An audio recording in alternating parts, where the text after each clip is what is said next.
Good afternoon, everyone. Good early afternoon.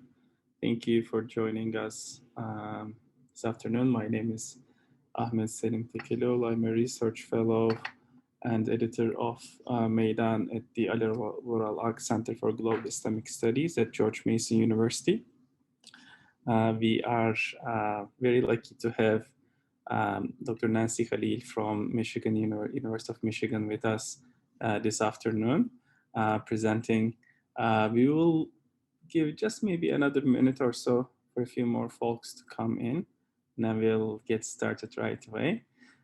In the meantime, my colleague Aisha Nursam Mascara, the programs coordinator at the Al-Awraq Center for Global Islamic Studies, will be also posting some reminders in the chat and some links for you all.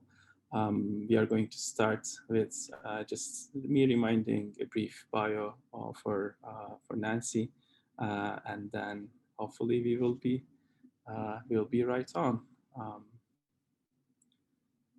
Wonderful.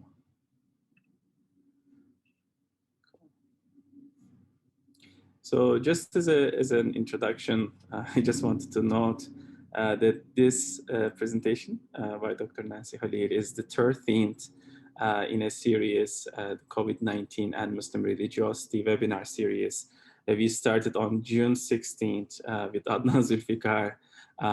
So every month we hosted 2 talks, and this one in December is the last in the series for now. We may continue into the spring semester, but that's something that we will hopefully talk a bit more. In the links, you can access the series and find out who spoke before. And also you can see the recordings of the past sessions as they are being uploaded onto the center's Vimeo account. You will see the link there, and I think I should have just posted the link for that.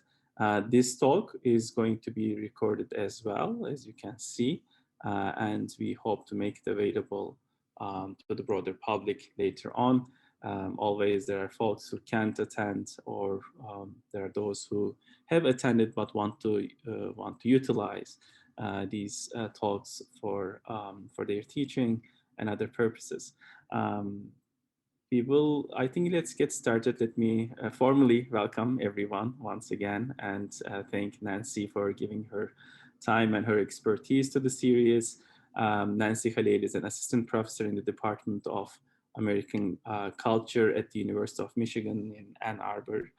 She completed her PhD in anthropology from Harvard University, that followed by postdoctoral positions at the Center on Race, Indigeneity, and Transnational Migration at Yale University, and another postdoc at the Department of American Culture and National Center for Institutional Diversity at University of Michigan.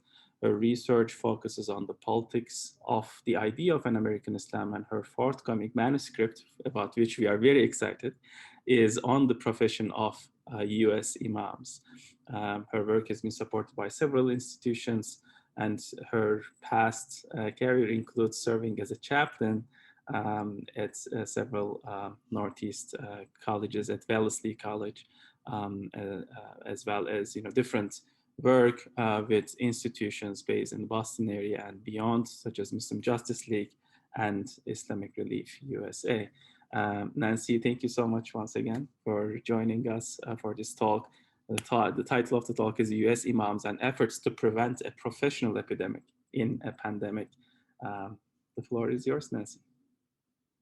Thank you so much, Ahmed, for that gracious introduction, and to Aisha Noor for all of your logistical prowess. I'm very impressed by how you manage all of this in these times. And thank you to everybody who's attending today. I am really looking forward to a vibrant conversation, because a lot of these thoughts are still in development, as is the world these days. So with that, I'll begin. The title, as Ahmed said, of the talk really derived from the context of what I was observing once COVID hit and the houses of worship started to shut down, and it became clear that life was changing very drastically and rapidly. And given that imams in the United States come from a variety of educational backgrounds, they serve in a breadth of capacities, and they're employed by a wide range of institutions, if not working as independent contractors or not employed at all, I really wondered what was going to happen to them. And my interest in this comes from my larger project that Ahmed referenced earlier. Let's see, did that change? I'm sorry, this slide's not switching on me.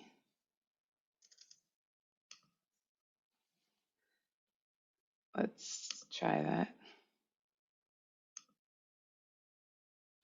Hopefully that was a one-off, but the larger project I'm focusing on connects to four aspects related to the role of the imam in the United States. And I should preface by saying that the community that I've done the most research with is what I identify as the recent immigrant community and the second half of the 20th century community within the Sunni tradition here in the US.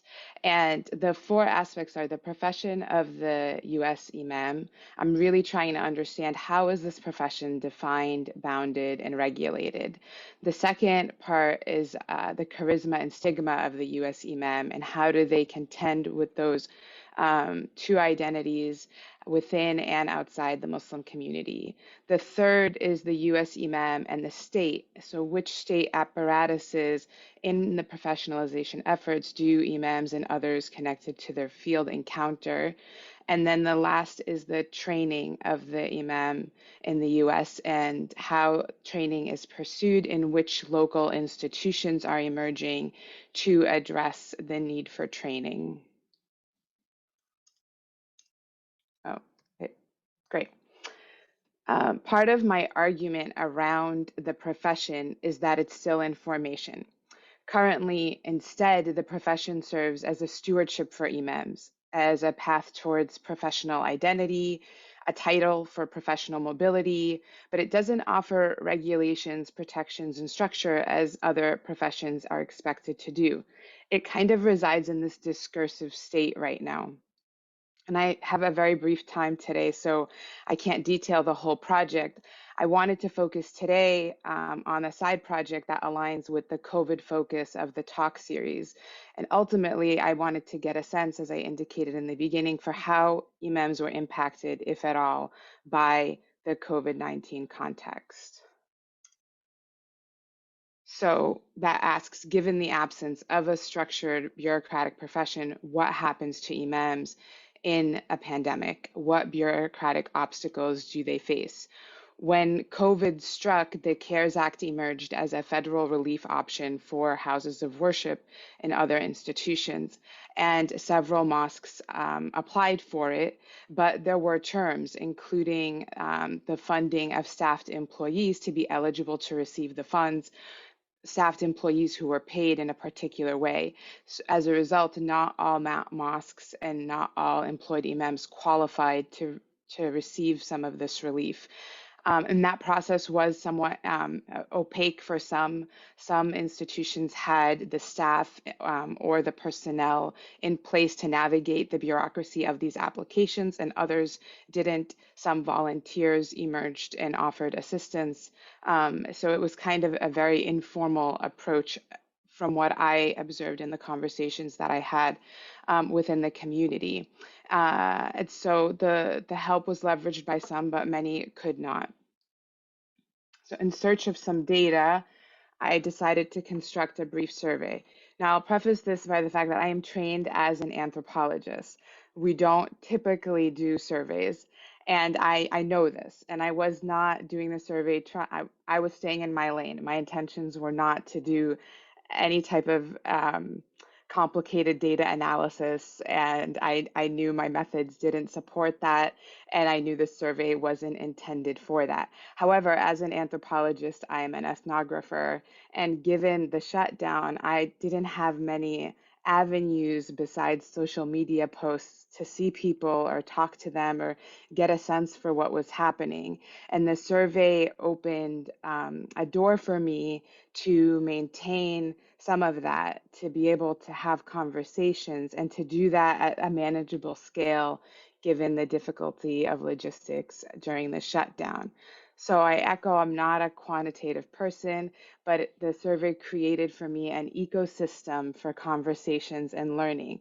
And that happened both in my efforts to disseminate the survey and reaching out to people to try to get them to send it to their contacts, and also in talks with other leaders who saw my promotion of the survey and noticed some overlapping interest. So I began to get a sense for what other initiatives were taking place, what other issues people were thinking about. So it kind of created a virtual ethnographic landscape, for lack of a better description. Survey responses. I released the survey in July, and I received 101 respondents to the survey.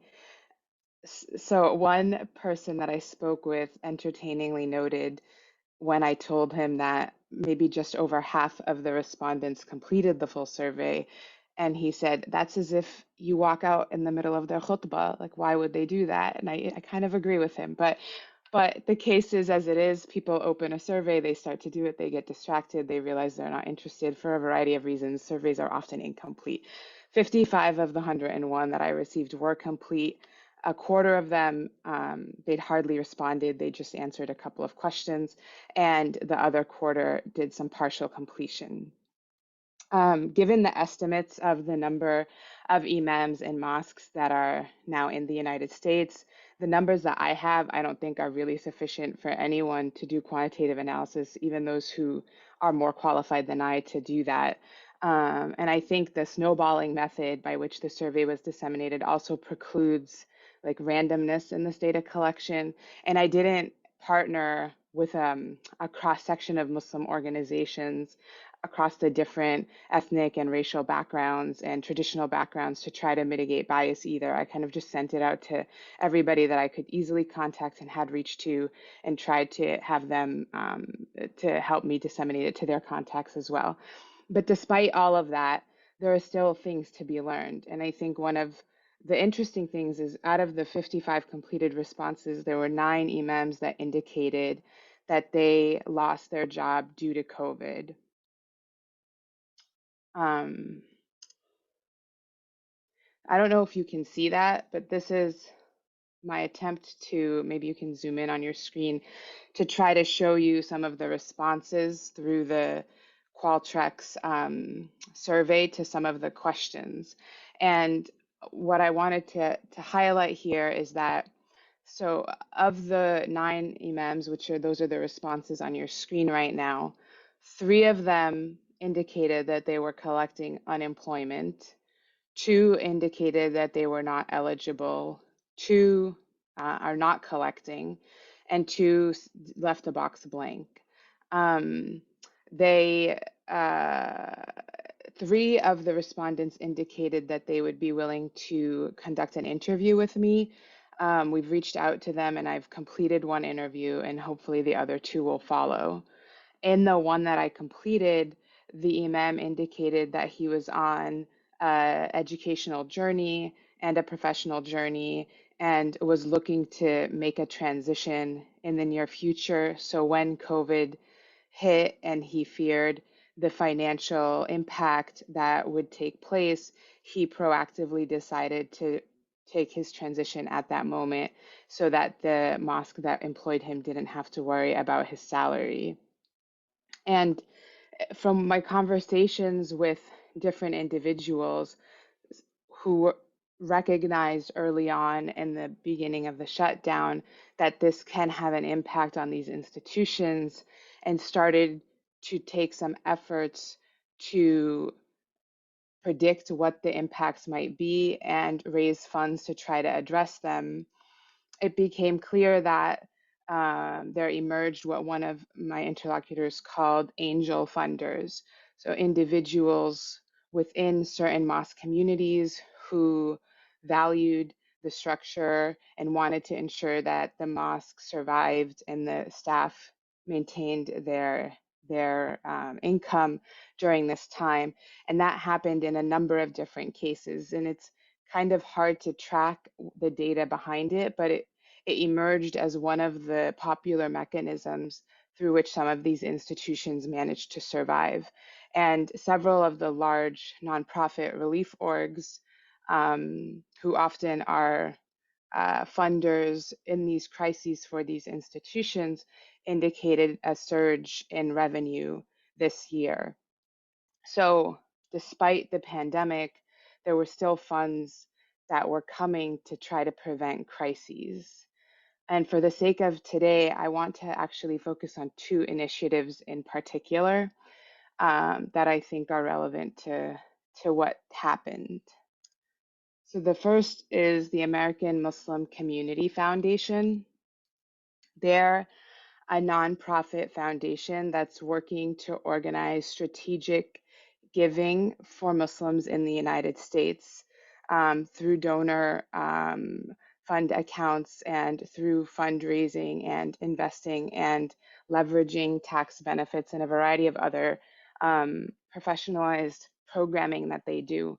And they were founded in 2016, so they're a fairly new organization. And they were founded because they recognized, in the post 9/11 boom, the number of nonprofit institutions in the US Muslim community, I mean, just exponentially grew and started to become really focused in particular. And many of them survive off of fundraising. Some are grants focused, but many rely on community donations. And they wanted to offer some structure and organization and strategy around this.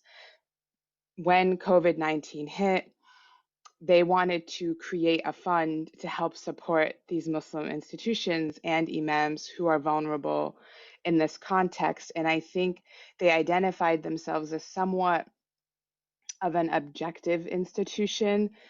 Some of the older Muslim organizations in the US have certain identities or traditions or allegiances that are attributed to them. So they tried to leverage the funds from them and work with them, but at the same time present themselves as an objective institution. So if we look here, and again, I'm sorry, this is another slide that's going to be somewhat hard to read, but if you read in the fine print here on their website, they list the institutions that they partnered with. You see here NATE, which is the North American Islamic Trust, which holds the trusts for several of the mosques in the US. And it was founded many years ago by former MSA students when they recognized the need to have this kind of service to be able to hold on to the trust of these properties that Muslims were investing in. You see most of the humanitarian relief organizations, Islamic Relief USA, Baitul Mal, Penny Appeal USA, Helping Hands, Zakat Foundation, ICNA Relief, Mercy Without Borders, or Mercy Without Limits, sorry, Besma. And then they're Bay Area focused, so you see the Bay Area Collective Giving, and I'm unfamiliar with the Abu Rami Memorial Fund, but they collected funds from all of these institutions, and they also crowdsourced. So they did a campaign through LaunchGood, and I think that crowdsourcing both served to bring in additional funds for them, because typically when you crowdsource, you want to start your campaign with a large amount of money or some substantial amount of money so that the campaign succeeds. When campaigns start at zero, statistics show that people are less likely to give. But when the campaign already has some funds, then the statistics show that people are more likely to give. So you start by pre-organizing behind the scenes to raise these funds, and that's what they did. And they did that through these humanitarian relief organizations. And then the crowdsourcing brought in the remainder of the funds. So it says here $260,000 were raised and distributed. And this is just the first screenshot of the mosques and institutions that received funding. If you go to the website that's in the browser bar up at the top of the screen, you will see the list of all of the the grantees. And the numbers aren't high, right? They're small amounts, but seemingly enough to help get over some sort of hiccup. Perhaps if it's paying income, perhaps it's utilities to keep the mosque afloat, perhaps it's rent, perhaps it's technology to be able to shift programming to be virtual, but substantial nonetheless for many of these institutions. And they said most of the applications came through word of mouth and snowballing. People would hear about the fund because they either donated to it or some other leader that they knew was familiar with it, and they would apply in that sense. And it was the AMCF, the American Muslim Community Fund, that managed determining who would receive the funds by going through the applications and selecting the grantees. I don't have the exact number that they received and how many were awarded, although I hope to procure that. The other initiative that I want to talk about is one called Imam Connect. And this also, I think, was launched during the COVID-19 shutdown, but I had been in the works before that. And Imam Connect is a little bit different because it's a for-profit entity and it has a social purpose and it has a separate what they said waqf or endowment that's maintained. It's based out of the UK. The founder and those who are manning it are UK based, but it's targeting um, Muslims in many Muslim minority contexts. And I met with the founder and the primary investor, and he said that the impetus behind this was that he felt the Muslim community needed to address the needs for these services because there's a rising number of Muslims who he calls unmosqued.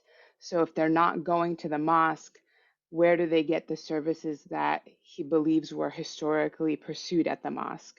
And he also indicated that he feels this service will serve as a regulator of sorts. And he mentioned in particular a vetting system to mitigate against the rise in mistrust owing to sexual abuse that's occurring in houses of worship. So he sees this as a business that will do background checks, will be held liable or accountable to some extent for those who are using those services.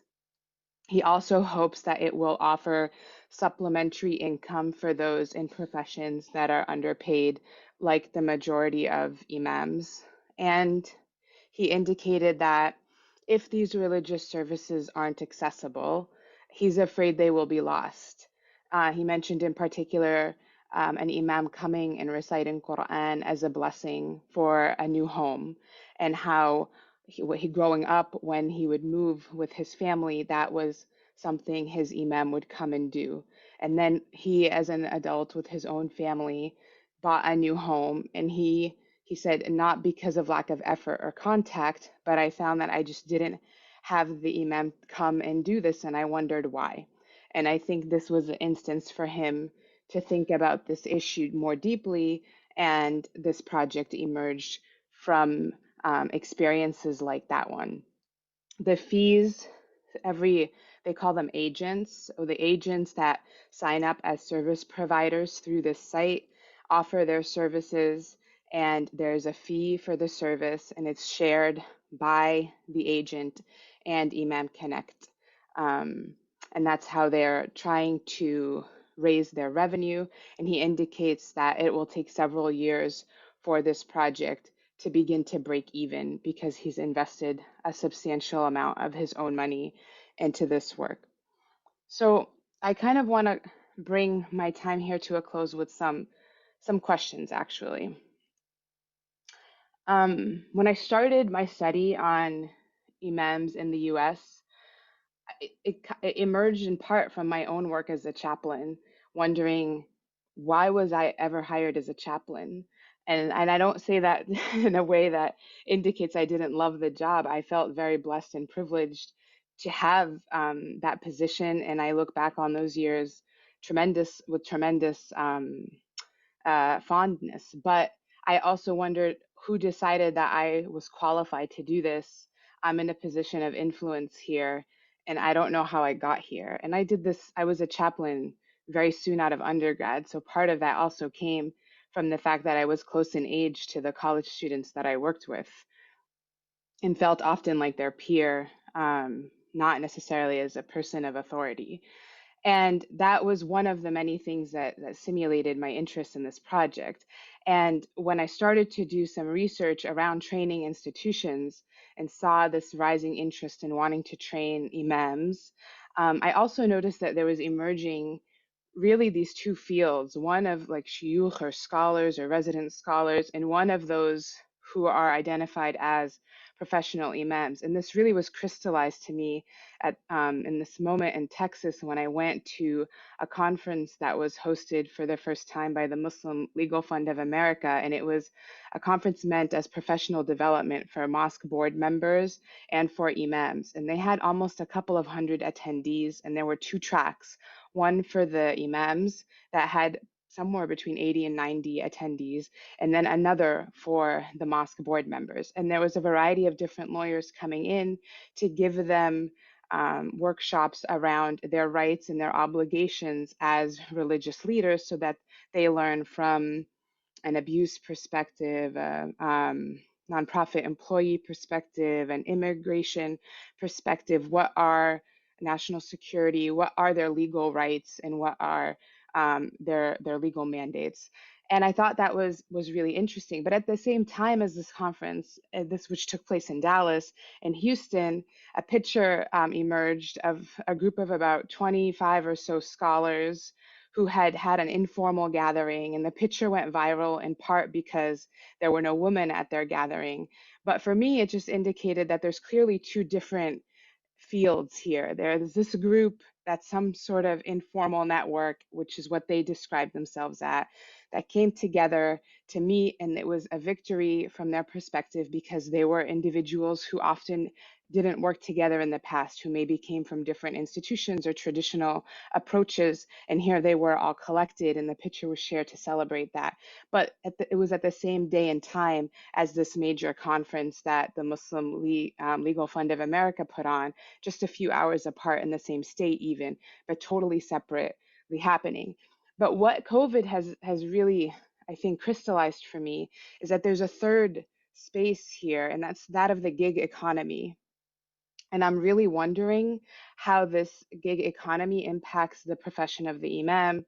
And the pandemic, I think, made it crystal clear where the vulnerabilities emerge of having religious leadership be situated in a gig economy. But what's the path forward from there? And so these are kind of the questions that I'm thinking about right now. I would love to hear more of your thoughts at my time. So I will close here and thank you everybody for listening. Wonderful. Thank you so much, Nancy. This was amazing, and I think these questions are very, very critical as well. So we want to open the floor to questions. I forgot to mention that, but that's an integral part of these webinar series. So if you would like to pose a question to Nancy, you can put it in the chat and we will direct to her. Or if you would like to speak and ask on audio, which we encourage you to, then you can use the raise hand option, and we can call on you to unmute yourself and you can ask the question here. As more folks are considering that, let me start with a question, Nancy. So I wonder if you have any insight or if you have spoken to anyone beyond the ones in your sort of survey and other research with maybe the younger generation of trained individuals who hold another professional position, IT engineers, real estate person, but they also serve as scholars, as imams. Have you found anyone who may be facing economic challenges on that end in other parts of the economy, which may make them maybe look into more full-time Islamic teaching / imam positions? at all.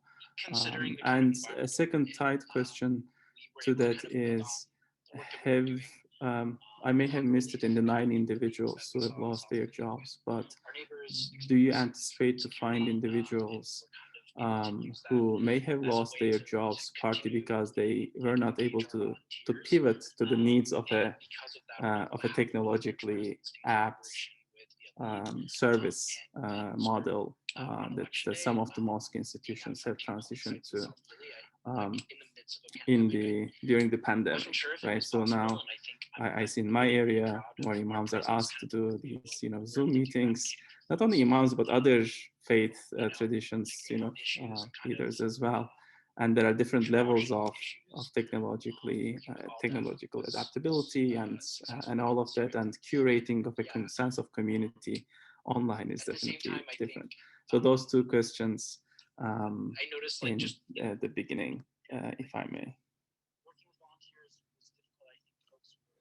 Thank you. These are great questions. The first one, I don't know if I've come across a particular instance that reflects that. I mean, some of the things to observe are that those who pursue deeper devotional Islamic studies return and try to find employment leveraging that training, that knowledge that they've procured. And often there's a dissonance in the jobs that are interested in employing people with those skills and the activities that people who pursue those skills want to do.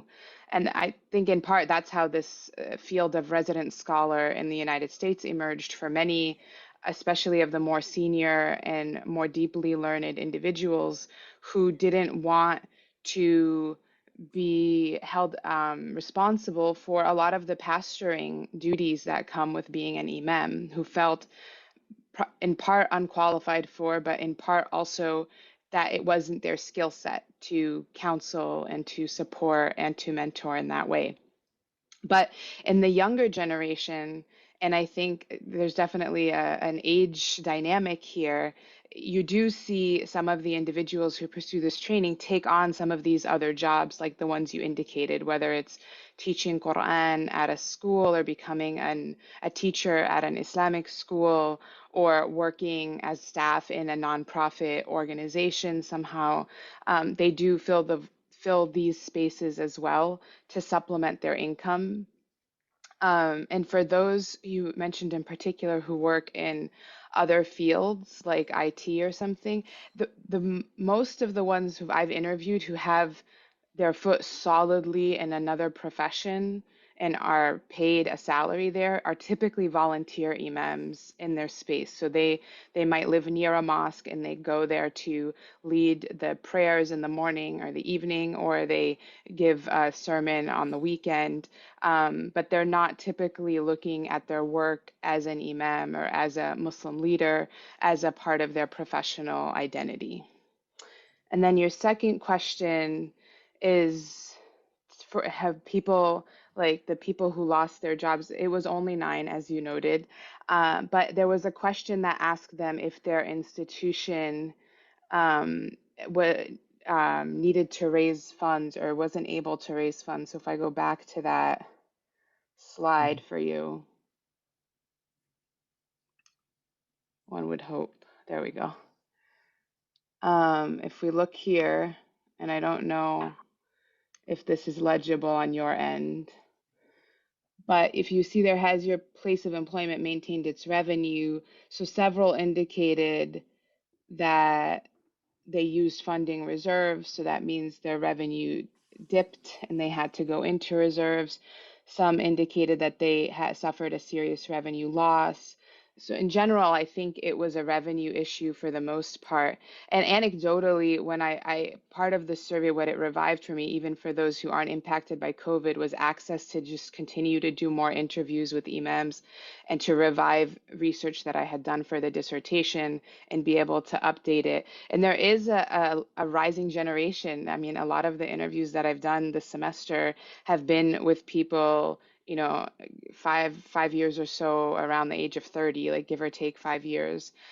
So they're younger and they're tech savvy, but also some older relatively older imams volunteered to meet, and they were also meeting on Zoom and seemed okay. So it's an interesting question you ask. I wonder how many of them had trouble adapting, but I also would imagine that there would be community members who might be able to help them. And if there aren't, and this came up in another anecdote, I think it's evident of deeper issues. Like it would be a problem they had with that imam, or a reason, there were other reasons they wanted to make a transition.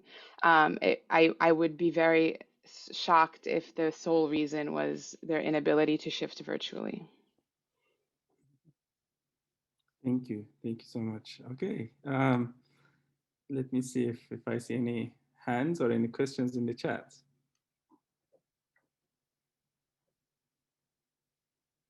All right.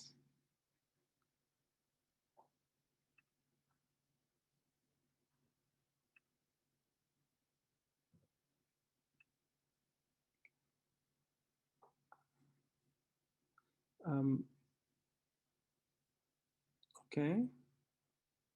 Once more. Going once, twice.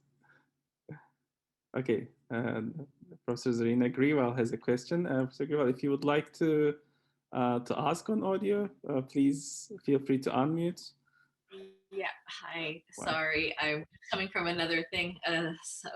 Nancy, thanks so much. I only caught the tail end of the presentation, and but I wanted to just ask you, because I'm actually grappling with this myself, how you're thinking about your survey data in relation to your really rich ethnographic work, which was participant observation, based, and you have a multi-sided project, which is wonderful, and I'm really excited about when this becomes a book.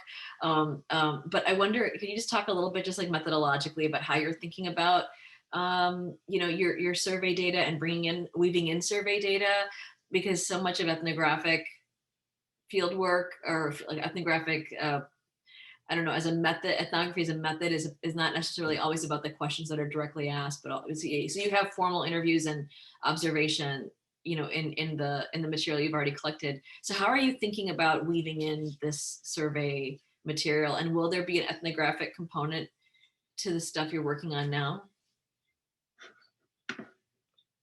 Thank you. This is a really important question, and I love methods, but and I touched up on this earlier, so I'm glad you're bringing it up, because others who join late, I do want to clarify because I think it's important. It's my desire with the survey was to get a sense and actually create a field site, like create an ecosystem where I could have access and have conversations, because I felt like I was stuck in four walls in Michigan and I had no idea what was happening in the world besides random social media posts.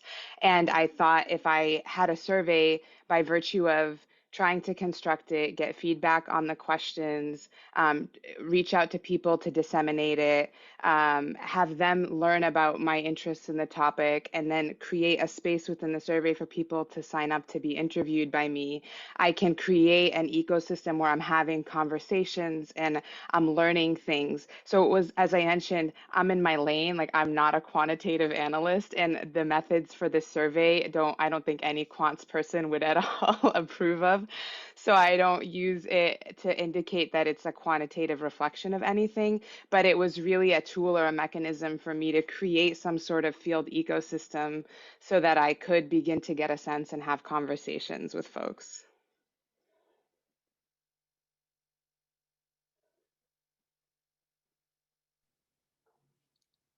Thank you, Nancy. Do we have a timeline on the book?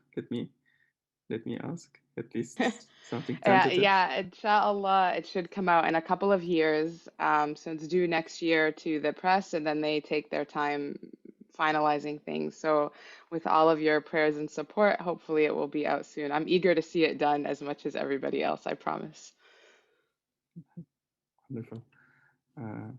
Okay, as we wait for additional questions, I wanted to ask one more question, which is, I know not specifically related to this, but thinking of your broader project in mind.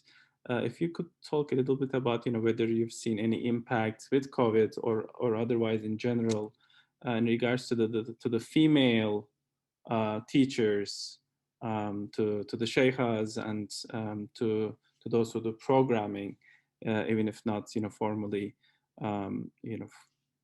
formulated as imams in this process, and the needs of the female mosque attendees in general, whether that's for counseling or for service reasons.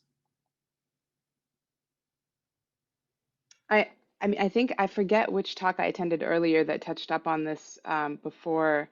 I believe it was Marsha's talk, but the virtual space that emerged during COVID created like a huge surge in, I think, female access and empowerment and leaders to be present, especially during Ramadan. I think this peaked and has been since continued because of the activities and programming that emerged during Ramadan.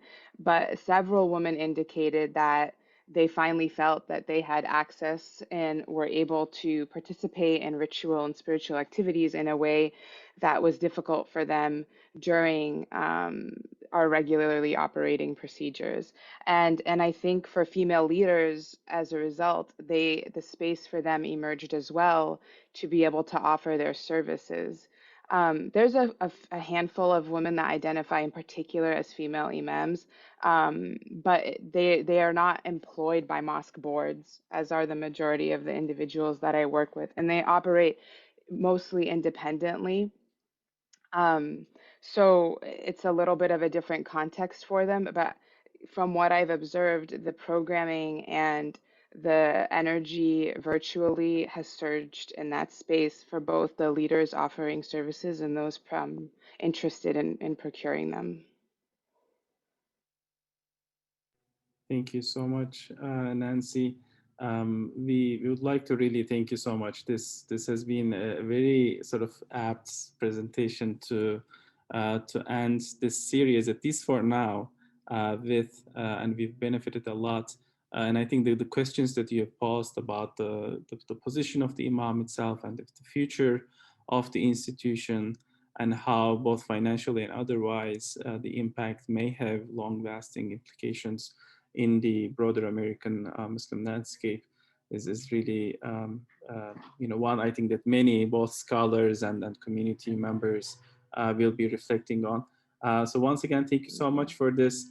Aisha Nur has posted the links to the center's series, COVID-19 and Muslim Religiosity series. The recordings are, including this one, is going to be available on the Vimeo link that she just posted. We always encourage those who attend our talks to be on the center's mailing list, on center's website, and to follow Meydan. And some of this content will make its way onto the Meydan as well. Nancy, thank you so much once again. Thank Thank you so you much to to you and everyone who was Aisha Noor able and to all. join us today.